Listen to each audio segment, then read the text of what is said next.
So when I talk about our trip to Africa that Tom has been doing for the last 30 years straight, this is where we're going. That is the country of Malawi. That tiny little area there. I'm going to hit that thing, and then I'm going to throw it away. This little piece right here. Now, Marian Medical Mission also does Zambia and Tanzania, along with Malawi. I haven't quite figured out. This is actually Mozambique, and I haven't quite figured out. But Tom is always asking me, Dan, do you know why we don't do more countries? And I'll go, no. And he'll say, neither do I, which means it's on his radar to do more. Marian Medical Mission is the largest provider of clean drinking water to the sub-Sahara part of Africa. So, where is the Sahara? It's right up. Right up. It's from here down, I believe. They've given more clean drinking water to the people than anyone else in the world. 3.4 million people have clean drinking water because of Tom. That is, as far as I'm concerned, is a saintly man. So when I tell you that we travel there, if we can get this one to come up now. Where'd it go? Oh, here, I got to move it over there. Wrong map. I didn't say I was good at it. I just said I'd do it.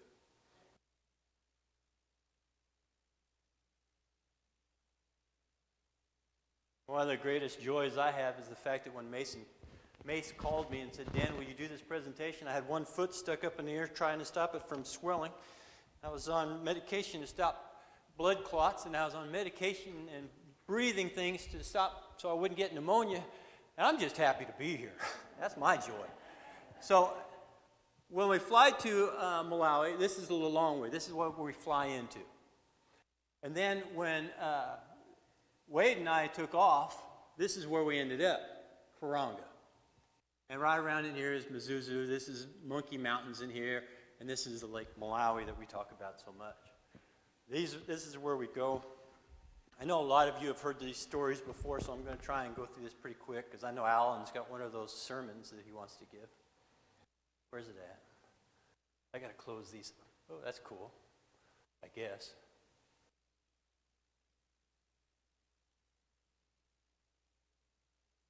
Go. Now, that's a video. My presentation. There it is.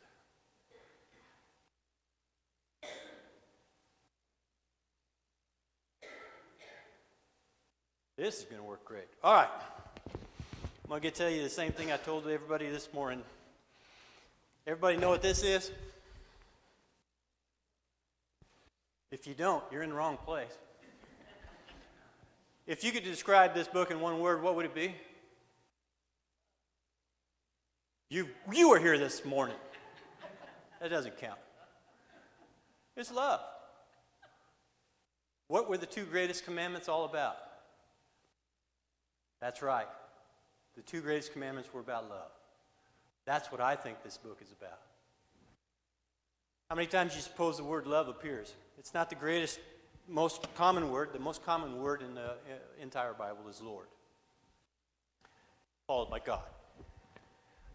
But actually, and I'm going to hope this starts working, because this will save me a lot of steps. The King James Version, 310 times. The New American Standard Version, 348. New International Version, 551. And the New Revised Standard Version, 538. And it changes because interpretation. When it's interpreted, it comes out with this. Interpretation. It's that dirty word that you use when we try to figure out why everyone can't go to the same church in the same town. Because we all interpret the Bible a different way. It worked! So, here's the parable of the talents. Everybody remembers the parable of the talents? The master goes away. He gives the first servant 5 talents, gives the second servant 2 talents, and he gives the third servant 1 talent. Years later, he returns. By the way, who knows how much a talent was worth? It's the largest denomination coin or bill that was in that time. Could have been worth up to $1,000.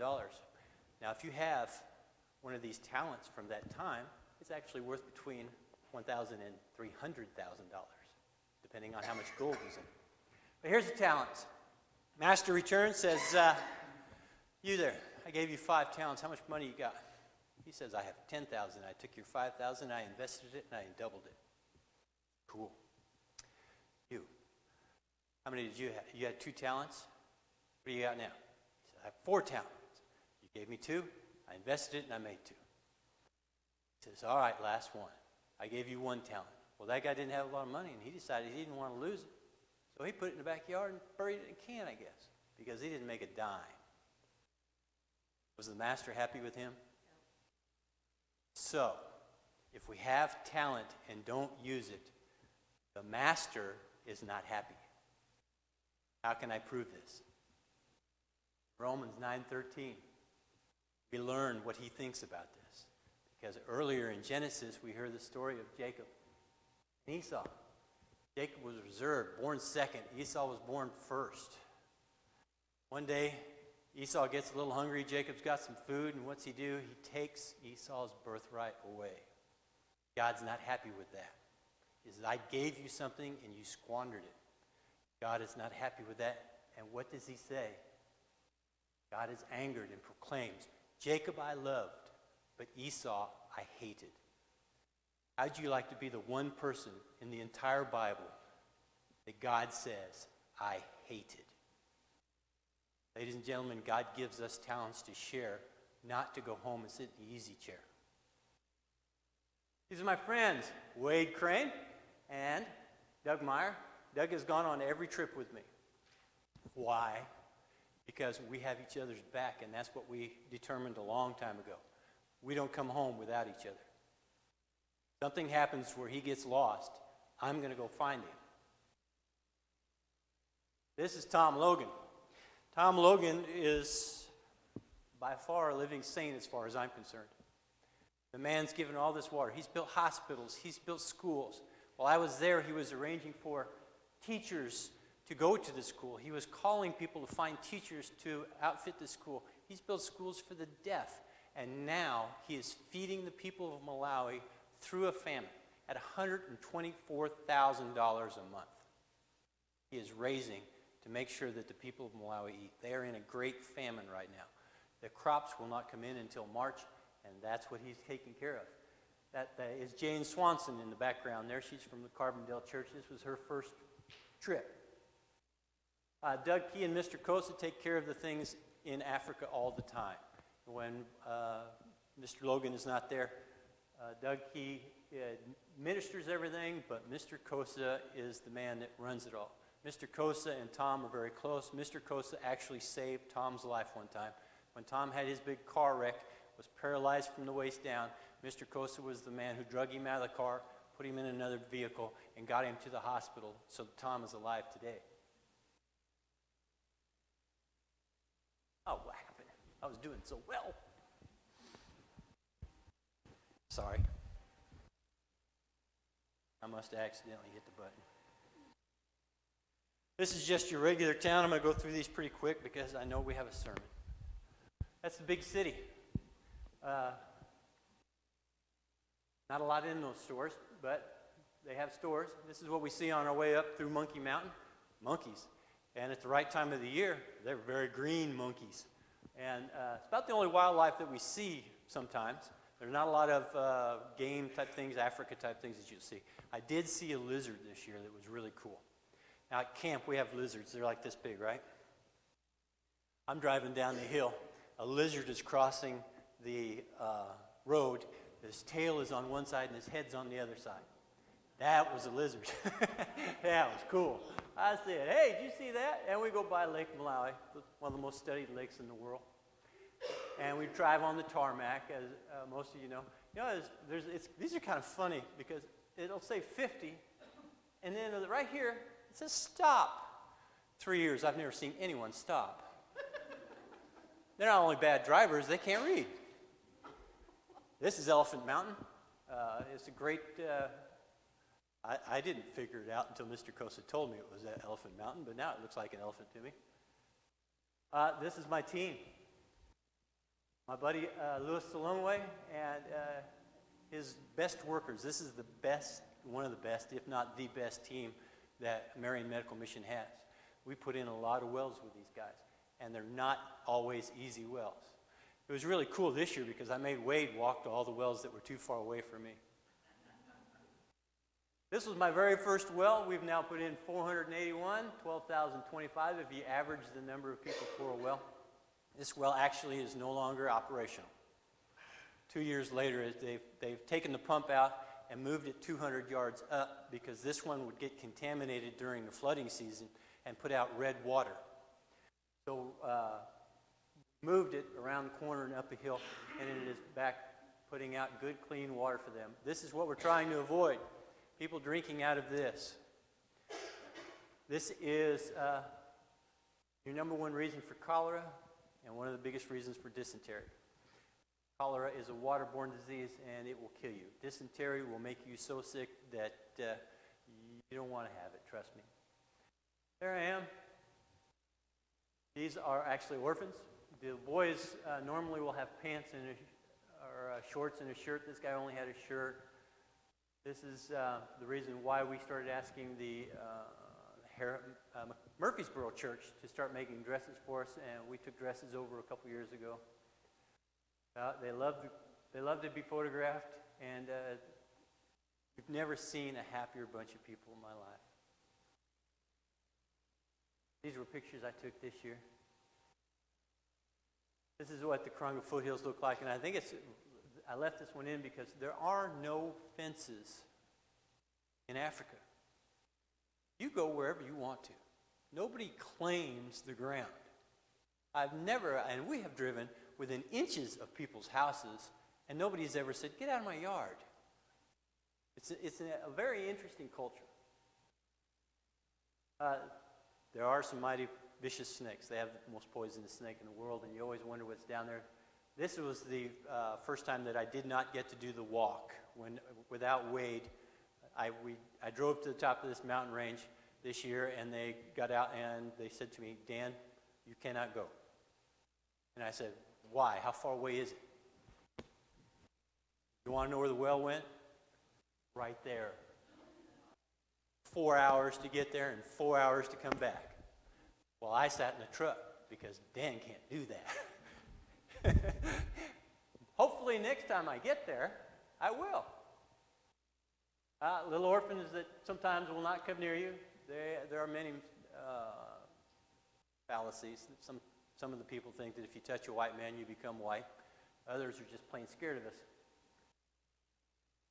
us. Once while waiting in the truck, these guys came along, and they were just the happiest little kids. They are so happy there. Little mountain village girl.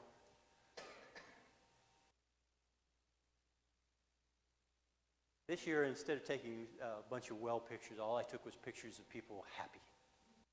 Because they're everywhere, and they make a great photo. This is Lake Malawi, and it was a trail down to it.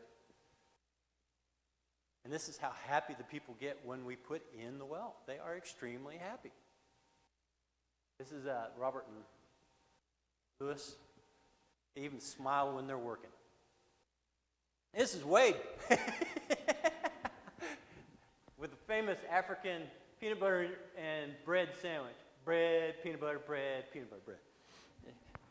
He ate it Malawi style. Braver than I am. I don't do it. Oh, what'd you do? Come on. Wade, I wish you'd quit messing that up. How did he get in there? Mzungu. If everybody remembers, Mzungus aren't white people. That's what they call people that can change colors. You get dysentery and turn green. They get dysentery and they don't change color.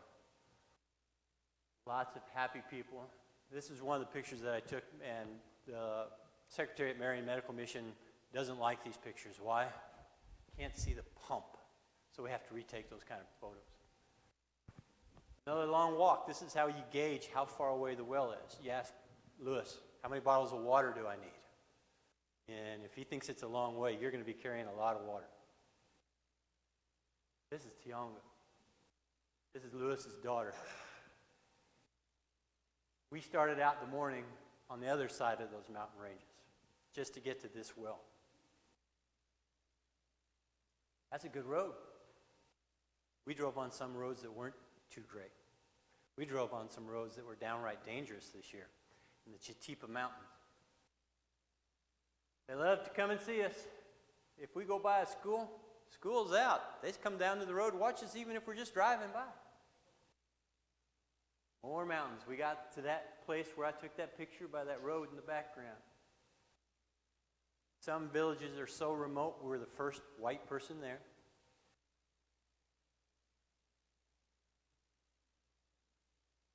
But they always seem to trust me. They let me play with their kids. Take selfies. Which if you're a Facebook friend of mine, you know I do that a lot. Little guy in the mirror trying to sneak around the corner because he didn't want to get close enough to where I could see him.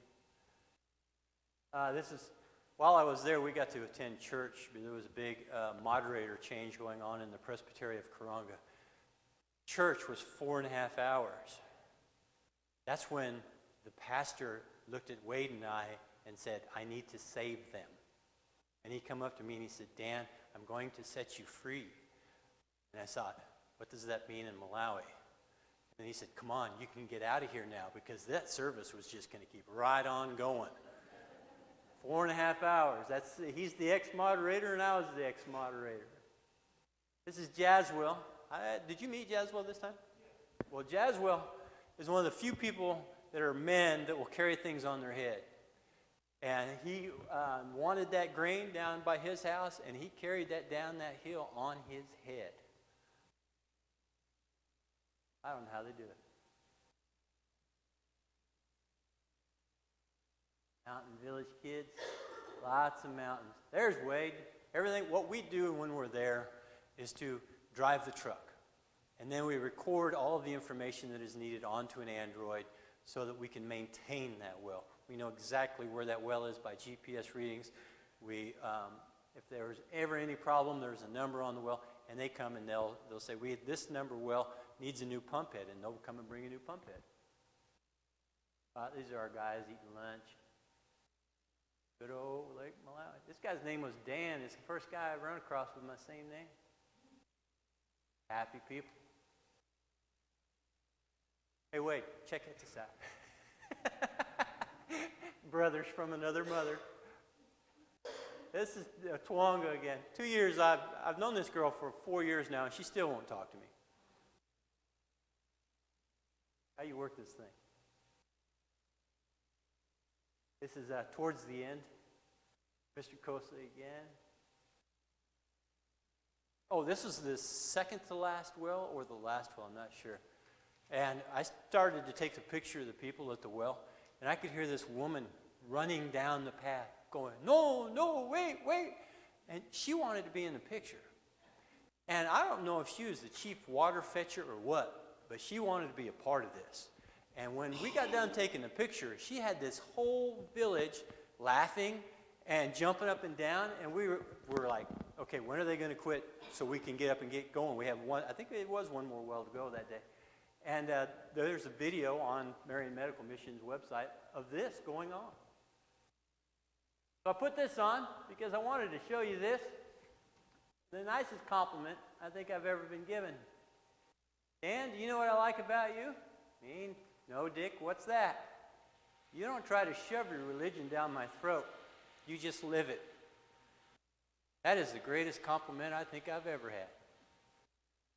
I've been telling people for years, I don't want to stand here and quote the gospel to you. I want to live that gospel. And that's what we need to be doing as Christians. So this year, Marian Medical Mission put in 2,687 wells, which is enough for 403,050 people to have clean drinking water. Oh, I thought somebody said something. The people of Malawi are struggling until March, and they're taking care of that. 4,400 110-pound bags of maize have to go out every month to keep these people from starving to death. If you saw the news last night of what's going on in Syria right now, with the people starving to death, if that doesn't break your heart, nothing does. And I have so many friends in Malawi that if that was to happen there, it would just be heartbreaking. This is the executive presbyter, the top people of the presbytery. We had gathered for a meeting on Lake Malawi. This is where the youth center is being built. This is the youth center today. The walls are all up. The tin has been bought for the ceiling. The next thing we're going to be doing is plastering the sides, the insides, and pouring the floor. Then the building will be usable. Then we will go on to phase 2, which is the women's dormitory, and then we'll go on to phase 3, which is the boys' dormitory. This is to be used for all youth-type activities. This is the largest undertaking the Karanga of Presbytery has ever undertaken. They are totally committed to finishing this.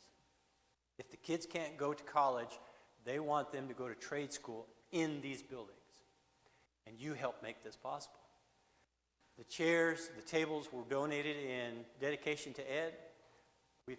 We've bought hundreds of Bibles with part of that money. We got a deal on some Bibles. Lewis calls up his friends. These are both in English and in the local language.